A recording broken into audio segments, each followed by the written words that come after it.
everyone ថ្ងៃនេះយើងនឹង unboxing សៀវភៅសំឡេងអប់រំមូលដ្ឋាន Let's go ស្អាតណាស់ហើយមើលគំនូវាស្អាត Let's បើកទាំងអស់គ្នាយើងបើកទៅខាងក្នុងទាំងអស់គ្នាដំបូងយើងធ្វើការចុចពាក្យចាប់ដើម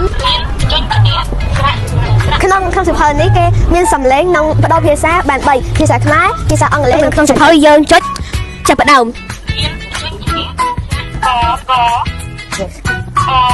ចូលទំព័រថ្មីពេលយើងចូលទំព័រថ្មីយើងចុចពាក្យចាប់ដើមក្នុងផេកនេះគេនិយាយអំពីនីតិកម្សាន្តនិងផេកឈើចម្រុះឥឡូវយើង